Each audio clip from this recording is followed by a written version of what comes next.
Famire y'abantu bataano enuusizza obuto obadde butegeddwa okutta emmese ezirudde nga zibatawanya mu nnyumba. Abantu bano batuuze b'ekyengera mu ggombolola y'ensangi mu disitulikiti ya Wakiso nga bagenda mu maaso n'okujjanjabibwa mu ddwaliro ekkulu e Mulago. Muhammad Ssenyonga nga ye taata w'abaana bano afunyeemu olungubanguba n'ategeeza nti obuto babadde bwa mpeke nga batandise okubutega akawungeezi k'olunaku lw'eggulo era ng'obwedda basima binnya mu nnyumba olwo ne basuulamu ebiweke.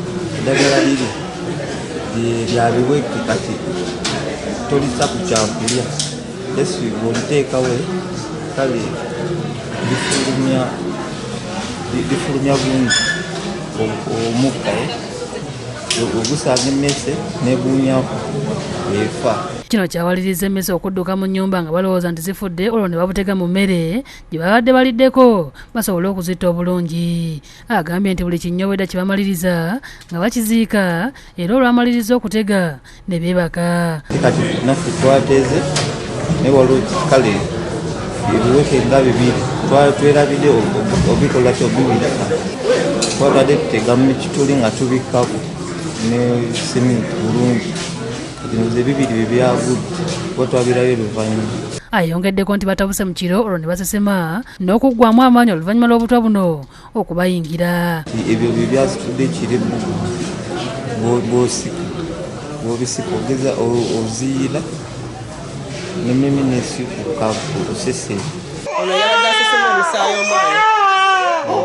Bakubye amasimu ag'okumukumu okutuusa lwe bafunye poliisi y'Ekyengera ebaddusiza mu ddwaliro e Mulago ekiro ekyo okufuna obujjanjabi. Abaana abaanuusizza obutwa kuliko abalongo Shafiiki Waswa ne Shadiani Nakato Nanyonga, Mumbeja Saidaati ne Najjuka Aisha ng'ono ye nnyina w'abaana bano. Ani yateze? Abaana mu kiseera kino bali mu maziga olw'obulumi bwe balimu.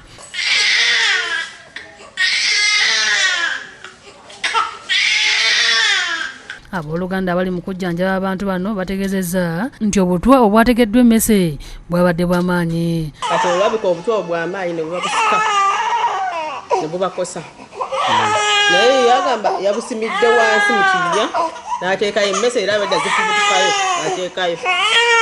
Akirabika obutwa bw'amaanyi nyo bwe yakozesezza. Mu kiseera kino kitaawe w'abaana bano ne nnyabwe be basinga okubeera obubi. Naye ng'abakulu be basinze okukosebwa. Obedi Lutale yakusakidde eggulu eno ku Lwabukedde TV.